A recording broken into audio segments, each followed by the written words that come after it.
I was driving from Las Vegas to the Navajo power plant in Page, Arizona, and came upon a tow truck operator in the middle of Lake Mead National Park.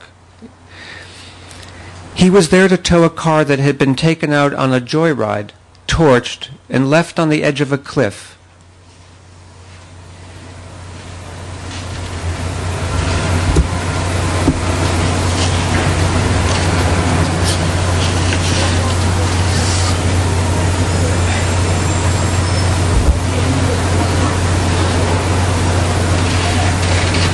I never gained access to the Democratic Convention. Neither did I get into the Xcel Energy Center in St. Paul during the Republican Convention. I had tried hard for each with excellent connections, but I was not a journalist who would promote the events in the news, which made me unnecessary and potentially risky. I realized at some point that this project was in part about not getting in.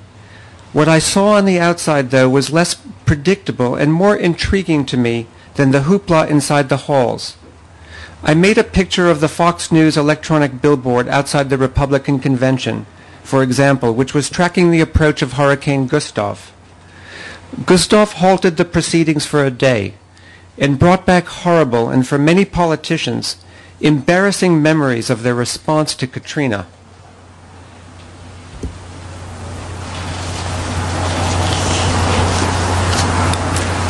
Here is a solar energy array on the grounds of the Pentagon. It is good to see the military looking into solar.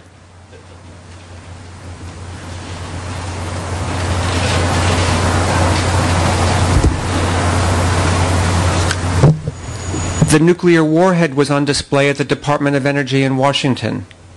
Security wouldn't let me photograph the department's solar installation because it was near an air conditioning duct, and they didn't think a photograph of a duct should go out into the world. But I was free to photograph this. It never occurred to the Department of Energy to be embarrassed by its celebration of a nuclear missile.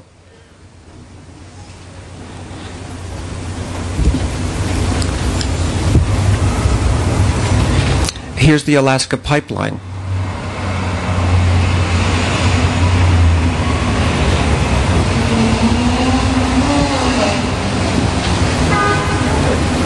This picture calls into question what precisely we use electricity for.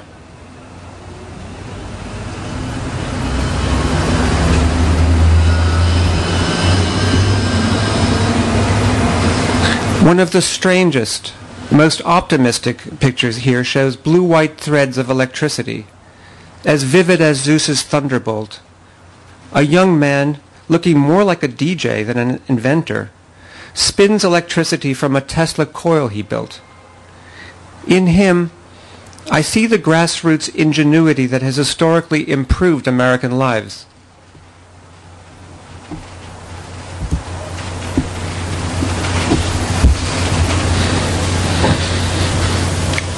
This picture arrests time and a profound moment of symmetry.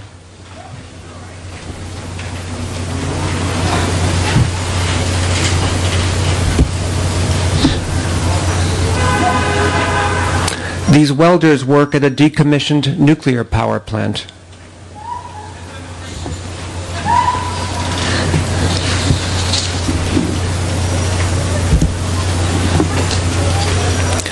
Niagara Falls.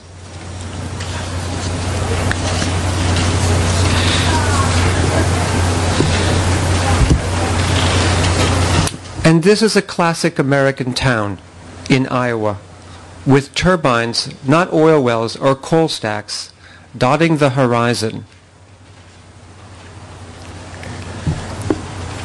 When I started this work, I was weary of the obvious political implications of my subject matter.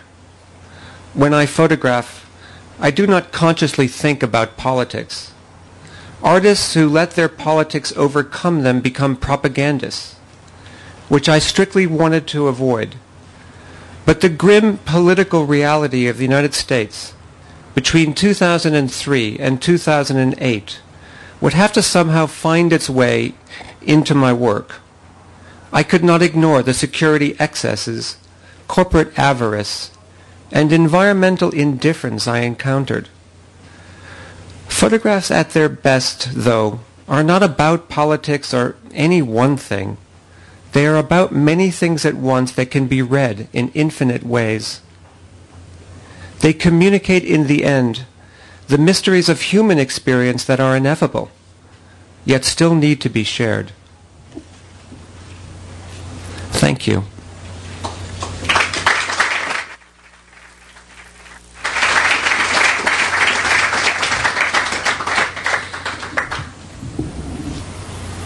So I guess we could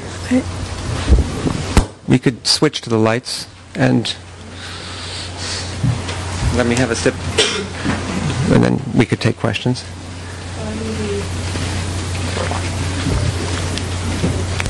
I'm going to be walking around with a mic, so if you have questions, please raise your hand.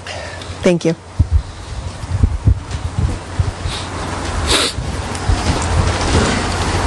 Hi.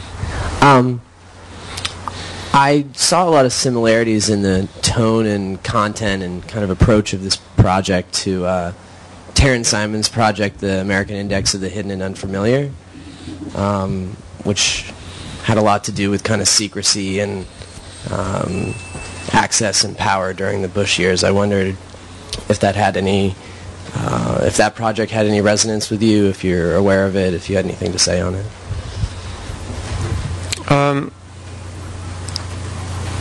I respect her work and that project, but I didn't really reference it in a kind of seminal way as I went about the work that I did. Most of what I photographed, in fact, was visible to the public, unlike what she did with her project. The times that I did gain access, like the pictures that you see of the nuclear power plant on the inside, were absolutely an exception.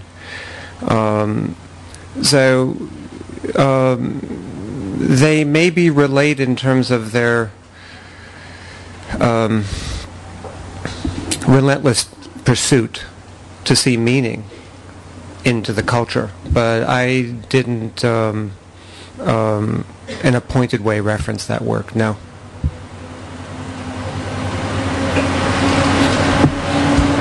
Another question?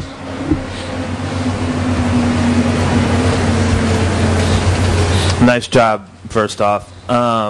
Thank you. Two things. Number one, with regard to shooting all the electric plants, etc., did you get in touch with all these beforehand, and then the plants that said no, you just shot anyhow?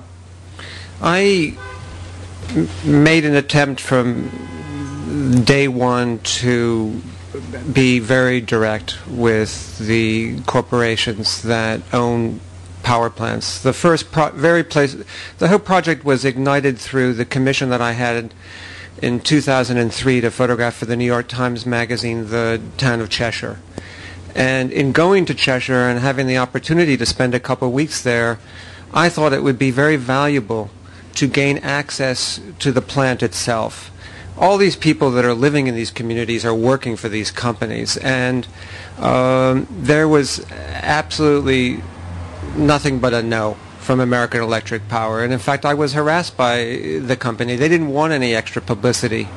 And so the few times that I gained access to plants were the utter exception. What I came to feel was that most companies were either very frightened post 9/11 and felt that any kind of photography would be a potential security breach, and or they were doing something that was up to no good and they didn't want any photography of it. So there was really nothing for them to be gained. In fact, it was within my rights to make pictures, but in a lot of these places where you'll have these mega coal-fired power plants, natural gas plants, you're in small towns where the guys that run the plant are having